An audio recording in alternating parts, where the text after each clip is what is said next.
कि अगर कांग्रेस नहीं बचा तो देश नहीं बचेगा। रे भाई, मॉल में आग लग गया है, दुकान बचाओगे? अगर बड़े जहाज को नहीं बचाया गया। खबर देखते खबर सुनते चोख राखुन बेंगल स्कूपर पर्दाय।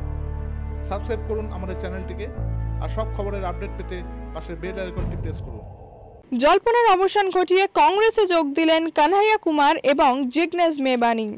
রাহুল গান্ধীর উপস্থিতিতে কংগ্রেসের প্রাথমিক সদস্যপদ গ্রহণ করলেন দুই তরুণ নেতা। দলে যোগ দেওয়ার পর সাংবাদিক বৈঠকে কি বললেন তারা শুনুন। आज ये एक ऐतिहासिक दिन है। आज शहीद आजम भगत सिंह की जयंती है। लोग शहीद होते हैं, भगत सिंह शहीद आजम हैं। शहीद आजम इसलिए हैं कि आज हम लोग जहां माल्यार्पण करने के लिए गए थे, शहीद पार्क, वो शहीद पार्क एक ऐतिहासिक पार्क है। वो हिस्सा है फिरोज शाह कोटला फोर्ट का, जहां पर चंद्रशेखर आज़ाद जी की अध्यक्षता में हिंदुस्तान रिपब्लिकन आर्मी की गुप्त मीटिंग हो रही थी। अंग्रेज़ों के ज़माने में क्रांतिकारी छुपकर मीटिंग किया करते थे। नौजवान तरुण भगत सिंह एक प्रपोजल लेकर के आए कि हिंदुस्तान रिपब्लिकन आर्मी का नाम अब हिंदुस्तान सोशलिस्ट रिपब्लिकन आर्मी होना चाहिए। यह ऐतिहासिक क्षण, वो ऐतिहासिक भूमि और हमारे युवाओं के आइकन शहीद आजम भगत सिंह को हम अपना नमन प्रस्तुत करते हैं।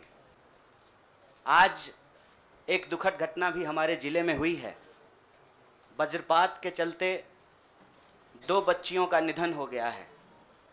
मैं इस मंच से उनके प्रति शोक व्यक्त करता हूं और उनके परिवार के प्रति अपनी संवेदना व्यक्त करता हूं। दोस्तों, मुझे लगता है कि बहुत कुछ कहने की ज़रूरत नहीं है। आजकल सूचना क्रांति के इस दौर में हमसे ज़्यादा मालूम हमारे पत्रकार साथियों को होता है। तो बेहतर ये होगा कि आप सवाल पूछें, मैं आपका जवाब दूं। लेकिन आप सवाल कहाँ से पूछेंगे और आपके मन में कौन से सवाल चल रहे हैं, इसका थोड़ा सा अंदेशा है, मुझे थोड़ा अंदाज़ा भी है। सबसे पहले मैं आपको बधाई देना चाहता हूँ कि आपने पत्रकारिता की उस मिसाल को जिंदा रखा है कि कम से कम विपक्ष से तो सवाल करते हैं ना, ताकि इस देश को याद रहे कि पत्रकारों का काम है सवाल पूछना। तो मैं आपके हर सवाल का जवाब दूंगा। जितना सवाल आप पूछना चाहते हैं पूछिएगा, बारी बारी से पूछिएगा, सारे सवालों का जवाब दूंगा।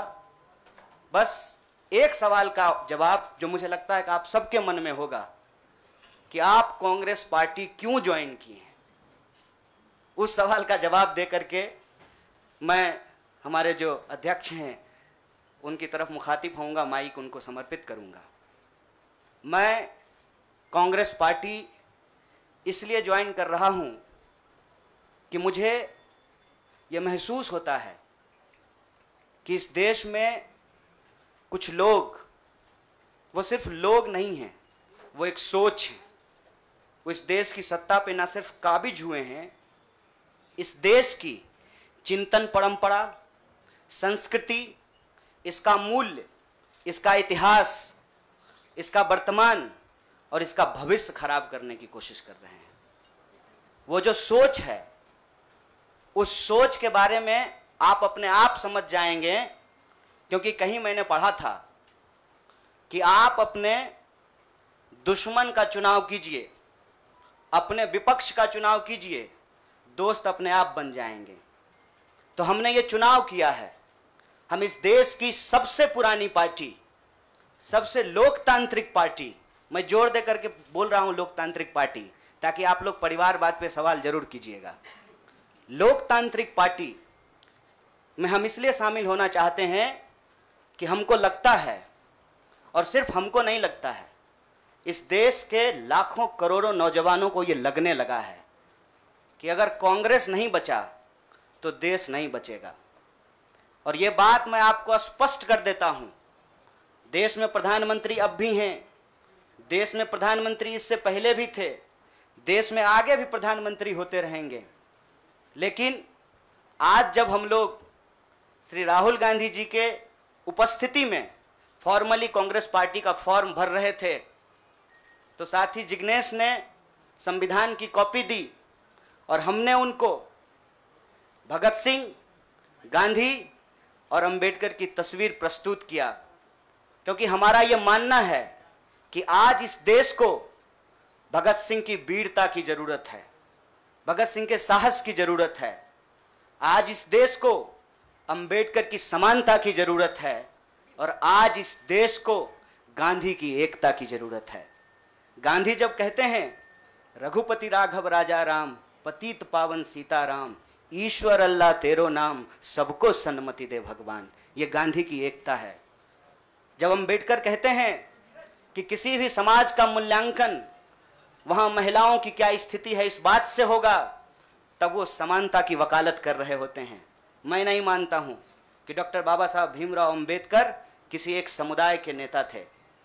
कांग्रेस पार्टी ने, संविधान सभा ने डॉक्टर बाबा साहब भीमराव अंबेडकर को संविधान बनाने की जिम्मेवारी दी और उस संविधान के प्रियम्बल में यह लिखा है, हम भारत के लोग भारत को एक प्रभुत्व संपन्न समाजवादी धर्मनिरपेक्ष लोकतांत्रिक गणराज्य बनाने के लिए, इसमें समानता न्याय के मूल्य निहित हैं। और जब भगत सिंह कहते हैं कि आप व्यक्ति को कुचल सकते हैं, विचारों को नहीं, आप बम और पिस्तौल से कभी इनकलाब नहीं ला सकते हैं, उस साहस की जरूरत है हमको। मुझे नहीं लगता है, मेरे बहुत सारे राजनीतिक दोस्तों को यह लगता है, मुझे लगता है कि यह देश 47 से पहले वाली स्थिति में चली गई है। लेकिन जिनको लड़ना है उनके पॉलिटिकल इमेजिनेशन में आज भी हर कोई अपना अपना शोरूम बचाने के चक्कर में है। रे भाई, मॉल में आग लग गया है, दुकान बचाओगे? बस्ती में जब आग लग जाती है ना, बेडरूम की चिंता नहीं करनी चाहिए। आज हम इस मुहाने पे खड़े हैं कि इस देश के भीतर भारतीय होने की जो पहचान है, जिसमें बुद्ध निहित हैं, जिसमें कबीर निहित हैं, जिसमें नानक निहित हैं, जिसमें हर बार हर दौर में सत्ता से सवाल पूछने का साहस होता है, उस भारतीय चिंतन परंपरा को बचाने की जरूरत है।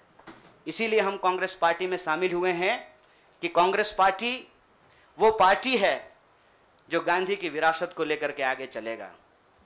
कांग्रेस पार्टी वो पार्टी है जो सरोजनी नायडू के विचारों को लेकर के चलेगा। कांग्रेस पार्टी वो पार्टी है जो अंबेडकर, नेहरू, अशफाक उल्लाह खान, शहीद आजम भगत सिंह और मौलाना अबुल कलाम आज़ाद के रास्तों पे चलेगा। हम जब भी समानता और बराबरी की बात करते हैं, यह कुछ व्यक्तियों तक सीमित नहीं है, यह भारतीय होने का इतिहास है। और इस भारतीय होने के इतिहास को अपने आप में यदि कोई समेटे हुए है तो देश की सबसे पुरानी पार्टी है। और जो लोग कह रहे हैं विपक्ष कमजोर हो गया है, यह सिर्फ विपक्ष के लिए चिंता की बात नहीं है।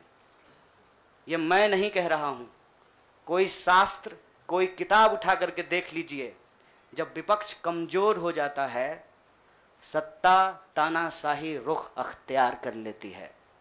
इसीलिए देश की सबसे बड़ी विपक्षी पार्टी, मैं कोई गुनागणित नहीं कर रहा हूं, लेकिन मुझे यह बात सीधे तौर पे समझ में आ रही है कि देश के लोकसभा में 545 सीट हैं, 200 लगभग सीट ऐसे हैं जहां भाजपा के सामने कांग्रेस के अलावे कोई विकल्प नहीं है। मैं ये नहीं कह रहा हूं कि मेरी जिम्मेवारी सिर्फ एक पार्टी के लिए है, लेकिन जो पार्टी सबसे बड़ी पार्टी है, सबसे बड़ी विपक्षी पार्टी है, उस पार्टी को अगर नहीं बचाया गया, अगर बड़े जहाज को नहीं बचाया गया, छोटी छोटी कश्तियां भी नहीं बचेगी। इसीलिए, और मैं जब यहां बैठा हुआ हूं, मेरे इतिहास को, मेरे वर्तमान को लोग देख रहे हैं। बहुत सारे सवाल हैं, वो आएंगे, उनका जवाब मैं दूंगा। लेकिन यह जो ऐतिहासिक जिम्मेवारी है, उस जिम्मेवारी से मैं अपना मुंह नहीं मोड़ सकता हूं। मैं जहां पैदा हुआ, जिस पार्टी में पला बढ़ा, उसके प्रति मैं आभार व्यक्त करता हूं। उसने मुझे सिखाया, पढ़ाया, लड़ने का जज्बा दिया है। लेकिन उस पार्टी के साथ साथ मैं उन लाखों करोड़ों लोगों को भी धन्यवाद देना चाहता हूँ जो किसी पार्टी से जुड़े हुए नहीं थे। अपने स्कूल के व्हाट्सएप ग्रुप में जब हम लोगों के ऊपर अनावश्यक आरोप मढ़े जाते हैं तो अपने दोस्तों से लड़ रहे थे, अपने घरों में डिनर टेबल पर लड़ रहे थे। लोगों की दोस्तियां टूट गई हम लोगों के आंदोलन के समर्थन में, और मैं मजाक नहीं कर रहा हूं, लोगों के डिवोर्स तक हो गए। ये जो देश में एक वैचारिक संघर्ष छिड़ा है, उस वैचारिक संघर्ष को कांग्रेस पार्टी ही नेतृत्व दे सकती है, यह हमारा भरोसा है। और मैं ये उम्मीद करता हूं कि हमारे देश के जो लाखों करोड़ों नौजवान आपके माध्यम से सुन रहे हैं, उनसे भी मैं आग्रह कहता हूं, दीवार पर बैठकर टुकुर टुकुर मुंह ताकने का वक्त नहीं है। ये अर्जेंसी का टाइम है, और इस अर्जेंसी के टाइम पे दीवार पे बैठ करके दायां जाएं कि बायां जाएं, ये मत सोचिए। जब आप जंग में होते हैं तो आपके पास जो अवेलेबल चीजें होती हैं आप उससे मुकाबला करने की कोशिश करते हैं।